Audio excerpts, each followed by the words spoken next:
Men Mingbay Faxriddin Abramovich, Sho'chi tumanidagi Abramovich Mingbay ferma xo'jaligi boshligiman. Mana bu yil biz suvchilar maktabi hamkorligida zamonaviy usuldagi uskunalar bilan shu tomchilatgich sabzi sug'orish tizimini qurdik. Jami 24 gektar maydonimizdan 12 gektari yomg'irlatish, 12 gektari podplyonkaga tomchilatish qildik. Endi bu sistemaga o'tishdan asosiy maqsad o'sha g'alladan ham paxtadan ham yuqori hosil olish. Fermerlarga daromad manbai hisoblanadi. Qurilgan qurilishimizga o'sha joriy etilgan texnologiyaga davlat tomonidan subsidiya ajratiladi. Shunda yengilliklari bor.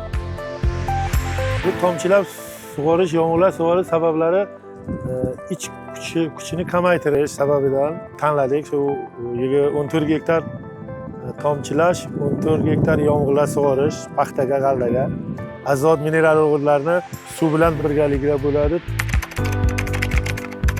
Albatta o'sha qiyinchiliklar bor endi. Bu qiyinchiliklar ham agar yuqori hosil olsak, qiyinchilikni yengib o'tganini hisoblanamiz. Endi bu yerda tomchilatishda asosiy narsa bo'lib qo'l mehnatidan ozod qilinadi. Ishlarimizga ham shu yengillik bo'ladi. Shu joyda turib shu mana knopka bilan boshqarib ham suv tejamkorligi, ham ishlarning mehnati yengilroq bo'ladi. Yo, oson, qiyin emas. Bu suvchilar ham sal nima bo'ladi? Ish kuchi kam. Bir kishi shu 10 gektar, 20 gektarni eplab ketaveradi. Bu yerda qiyinchilik endi asosan o'sha plyonka bilan nimani yig'ishtirib olishda qiyinchilik tug'dirishi mumkin. Yig'ishtirib olishda mana oxirida yig'ilish bo'lamiz-ku, shunda bir qiyinchilik bo'lishi mumkin. Hozir uni ham o'sha zamonaviy uskunalar chiqqan deyapti, bilmadim endi shu chiqqan deyapti. Agar o'shaning texnika bilan yig'ishtirib olsak, juda bir bizga bir qulay bo'ladi. Qiyinchilik joyi yo'q.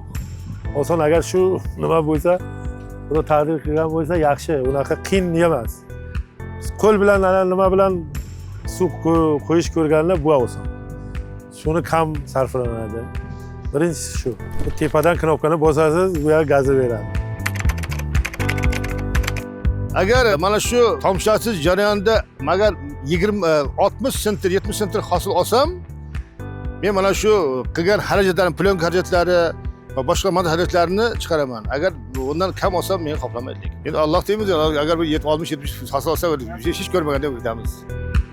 Endi niyat hosildorligini oshirish kerak. Har yildagiday uncha nima emas-u 70-60 olardik har yil g'alladan. Paxtadan 50-52 olardik. Bu yil nasib bo'lsa shu 100 ga chiqaramiz sentrni. O'zi avval Xudo shu nimalardan saqlasin, ofatlardan. Tuz sarfi 3-4 barobar kamayadi. 3-4 barobar kamayadi. Buning afzallik tomoni, endi zo'r afzal tomoni tomchilatishning mana ko'l joylar bor, boshqa joylar bor. Ham bir tekis boradi. O'sha afzalligi shu. Mana hozir mana ko'chat olganmiz. Ko'l joyda ham o'sha nima deydi, to'sh joyda ham bir xil ko'chat olingan. Afzal tomoni shu. 28 gektar qilganman hozir, yana 12 gektar joyim qolgan. 40 gektarga shunaqa qilaman. Yanaga yil agar iloji bo'lsa bir 12 gektar yana qo'shimcha nima qildilar. Agar men bu yer mana shu yerdan ko'zlagan maslahat etsam, yanaga yil yana shuncha joyimda mana shu 20-30 gektar yerimda shu sulga o'tkazmoqchiman. Yordamlar suvchilar maktabidan ham yordam bo'lyapti, bank tomonidan ham yordam bo'lyapti. Buni subsidiyasi bor. 700 million bo'lsa subsidiyasi bor. Subsidiya qaytadi. Indeksi qaytadi. Fermerlarga eng qulayi shu. Davlat endi suvchilar maktabini mana o'zlarining hisobidan menga mana shu shipon qurib berdi. Mana hamma havuzlarni, mana transformator, agregat hammasini suvchilar maktabi tomonidan qurib berildi. Bu fermerga yengillik hisoblanadi. Yo'q, xarajat emas, kelajak uchun investitsiya. O'ylaymanki bu xarajat emas, investitsiya. Bu rivojlanish. Bir mana suvchilar maktabiga bir tashakkur aytmoqchiman. Mana o'zlari mana havuzlarni qurib menga juda o'sha sharoit yaratib berdi. Ularga katta rahmat. Chunki o'zlari hisobidan. Boshqa fermerlarga tavsiya qilaman. Nimagaki ham yengil bo'ladi ishi yengil bo'ladi. Zamonaviy zamonga qarab ish qilish kerak. Baribir oson yo'li shu paxta ham, g'alla ham nima qilib yo'qdi. Agad olmaydi.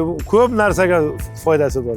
Shu ekkandan oxirigacha agad olmaysiz buni. G'allani agad olmaysiz. Nima qilmaysiz? Hammasi o'z nimasi bilan. U ham baribir xarajat-ku. U qariq tortasiz, agad olasiz, dilnabaza qilasiz, u ko'p narsada. Xarajat ko'p. Bir tona 10 gektar bir tona salatga ketadigan bo'lsa, bunga bir 300 litr salarka bilan hamma ish bitadi. 700 litr salarka o'sha foydaga qoladi fermerga. Ozuqasiga ham shunday. Gektariga 500 kilo bersangiz, bunga 250 kilo, 300 kilo. Boshqa fermerlarga ham tavsiyam, agar yuvalari og'ir bo'lsa, yerlar og'ir yerlarga obязательно qilish kerak shu narsa. Obязательно mana shu og'ir yerlarga, mana adir yerlarga qurish kerak deb o'ylayman. Yengil yashiligi ham kerak. Lekin aslida shu menimcha shu og'ir yerlarga juda bu safarali bo'ladi.